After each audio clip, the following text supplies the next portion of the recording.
নমস্কার বন্ধুরা, শনিবারের সকালে কাজকর্ম দিয়ে দিন শুরু করলাম। আসলে শরীরটা ঠিক জুতের নেই, তাই একদম ফ্রন্টে ফেস দিয়ে ভিডিওটা শুরু করা হয়নি।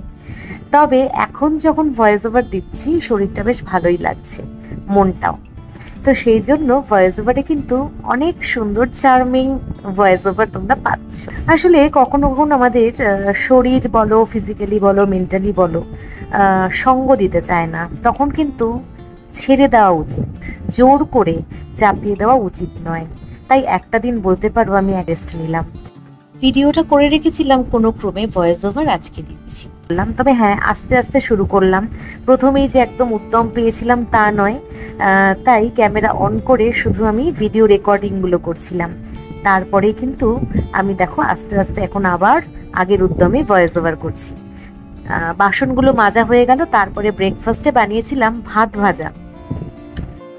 গতকাল রাতে ভাত করেছিলাম, একটু বেশি হয়ে গিয়েছিল, তো সেই ভাতগুলো ফেলে না দিয়ে ভাবলাম সকালে এইভাবে আলু দিয়ে ডিম দিয়ে একটু ভাজা করে নিই। একটু পেঁয়াজও দিয়েছিলাম, কাঁচা লঙ্কা দিয়েছিলাম, তারপরে সামান্য একটু ঘি ছড়িয়ে দিয়েছিলাম। ছেলে কিন্তু খুব ভালো খেয়েছিল।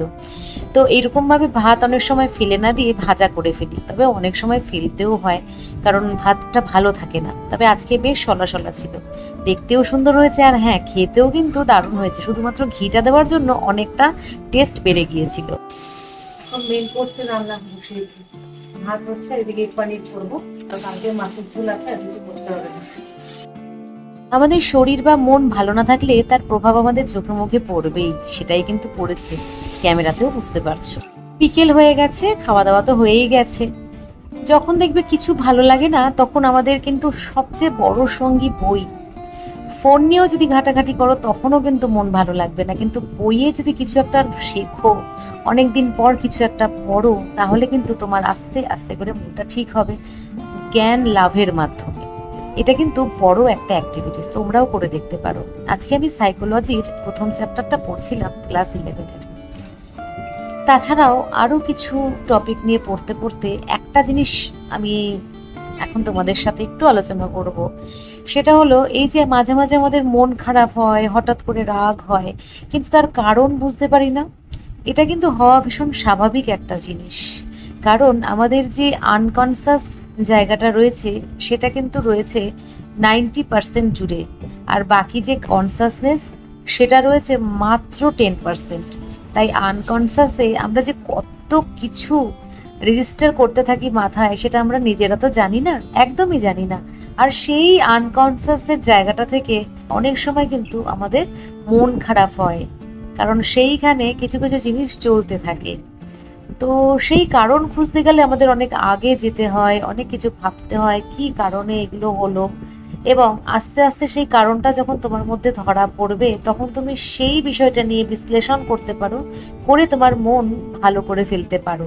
এটা কিন্তু একটা টেকনিক সাইকোলজিতে রয়েছে, যাকে বলে সাইকো অ্যানালিসিস বা মনোবিশ্লেষণ। আমরা নিশ্চয়ই ফ্রয়েডের নাম শুনেছি, যিনি একজন বড় দার্শনিক ছিলেন এবং নিউরো সায়েন্টিস্ট ছিলেন।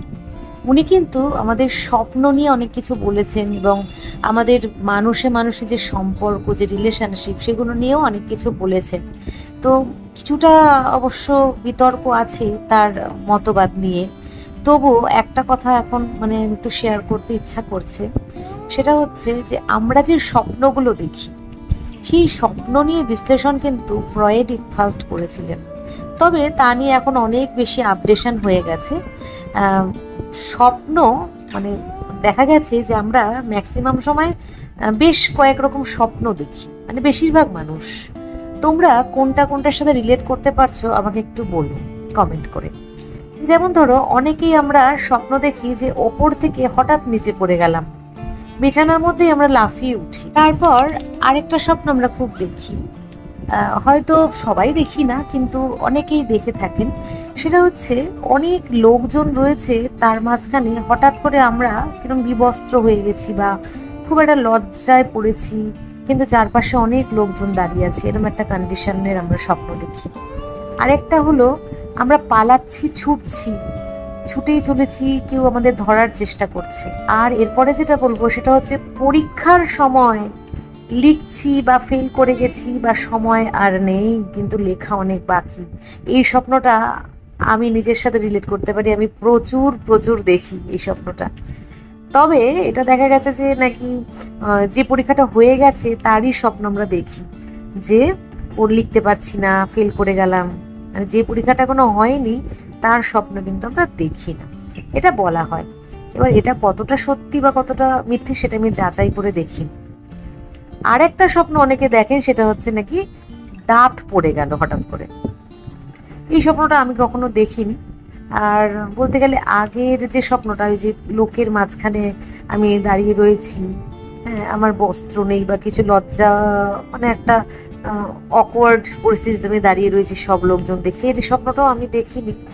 বা যেগুলো অকওয়ার্ড লাগছে তোমাদের, সেটা তোমাদের বলতে হবে না যে এই স্বপ্নটা আমি দেখেছি, তবে যেগুলো যেগুলো বলা যায় সেই স্বপ্নগুলো নিয়ে তোমরা একটু কমেন্টে বলো যে তোমরা এগুলো দেখেছো। আমি পরের দিন এটা নিয়ে একটু বিশ্লেষণ করব যে এই স্বপ্নগুলো কখন দেখা হয় বা কেন দেখা হয় অ্যাকর্ডিং টু নানা সাইকোলজিস্ট, মনোবিদ। তো আমি দেখো আজকে কাজ করতে করতে তোমরা হয়তো বুঝতে পারোনি আমি পরের দিন চলে এসেছি, এটা কিন্তু রোববার। রোববার আমি উঠোনে এত পাতা পড়েছে দেখে একটু পরিষ্কার করে নিলাম। তারপরে এই যে কাঁঠাল গাছের গোড়ায় না আমি এই গাছগুলো একটুখানি জাস্ট ফেলে রেখেছিলাম, মানে টবে শুকিয়ে গেছিল বলে দু চারটে ছিল, আমি এখানটা একটু লাগিয়ে রেখেছিলাম বলতে পারো, মাটির সাথে লাগিয়ে রেখেছিলাম শিকড়গুলো। ব্যাস কি সুন্দর গাছগুলো হয়েছে, ঝাঁকড়া হয়ে গেছে। ভাবলাম একটা টবে লাগিয়ে একটুখানি বাইরে কিছুদিন রেখে ঘরে নিয়ে যাব। খুব সুন্দর লাগে এই গাছগুলো, পার্পেল ভাইন বা এরমই কিছু একটা নাম হবে, এই মুহূর্তে মনে পড়ছে না। একটা নতুন জিনিস এক্সপেরিমেন্ট করবো, মানে নতুন রেস্টুরেন্টের জিনিস, নতুন হয়েছে সোদপুরে, তো আনালাম একটু। এটা ফ্রিতে দিয়ে গেল, মানে যেহেতু নিউ রেস্টুরেন্ট, তো সেই জন্য মানে বললো যে এটা হচ্ছে হজম করার জন্য দেওয়া। বেশ ভালো লাগলো ওদের প্রমোশনের প্রসেসটা। তো দেখা যাক ওর টেস্ট কিরকম। দু রকম এনেছি, একটা মোগলাই চিকেন বিরিয়ানি, একটা বোনলেস মাটন চিকেন বিরিয়ানি, আর এটা হচ্ছে চিকেনের একটা প্রিপারেশন।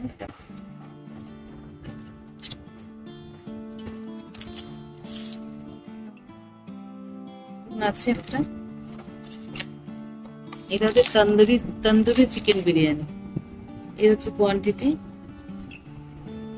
সাথে রায়তা, সাথে এটা এনেছি পেরি পেরি চিকেন, অনেকগুলো দিয়েছি, 6 পিস। সরি, এই হচ্ছে আজকের আমাদের রোববারের স্পেশাল লাঞ্চ।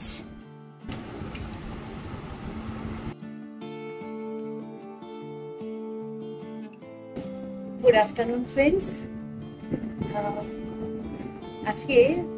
আজকে ছুটি, কিন্তু শরীরটা খুব একটা ভালো নেই আমার, তো সেই জন্য আজকে সব ক্লাস ছুটি দিয়েছি, এখানে যত সেশন ছিল। কালকেও ছুটি দিয়েছিলাম, তো এই দুদিন একদম পুরো ছুটি রেখেছি, এক্সট্রা করে হেডেক আর মাথায় রাখিনি। তো এখন দুপুরবেলা বসে ভাবছিলাম যে এমন কিছু করা যাক যাতে আমার মাইন্ডটা ফ্রেশ হয়, রিফ্রেশ হয়। তো বার করে নিয়েছি আমার মনের মতো জিনিস, এই যে আমার সম্পত্তি, আমার মণিমাণিক্য রত্ন, তো এইগুলো দিয়ে আজকে ভাবছি একটা ব্যাগের ডিজাইন, দেখি কতটা কি করা যায়। এইরকম একটা ডিজাইন করছি, পার্পল কালার আর এই হোয়াইট কালারের মতি দিয়ে। ছেলে এই কালারটা চুজ করলো, ঠিক আছে, কালার যখন আছে কালারগুলো, তো এটা দিয়ে একরকম ডিজাইন। কালারটা তোমাদের কেমন লাগবে, কালার কম্বিনেশনটা বলবো, হওয়ার পরে আরো ভালো লাগবে, দেখতে পাবে। তো আজকে ভিডিওটা এখানে শেষ করছি। ভিডিওতে এমন কিছু বেশি কিছু নেই, তবে হ্যাঁ, তোমাদের সাথে কথা বলা হচ্ছিল না একদিন ধরে, তাই ভাবলাম যে যেটুকু কথা বলে তোমাদের সাথে যোগাযোগটা রাখি। কারণ এই যে ছোট্ট একটু ভিডিওর বিনিময়ে যোগাযোগ, এটা তো বহুদিনের একটা অভ্যাস, বহুদিনের একটা রিলেশনশিপ, তাই এটার বাইরে বেরিয়ে গেলে মনটা কেমন করতে শুরু করে। কাল আবার স্কুল আছে, আবার নতুন উদ্যমে শুরু করতে হবে দিনগুলো, একদিন না হয় রেস্টে নিলাম। চলো বন্ধুরা, bye, take care, love you all, ভালো থেকো সবাই। ভিডিওগুলো একটু শেয়ার করো, কমেন্ট করো, লাইক করো ভালো লাগলে। Bye, take care.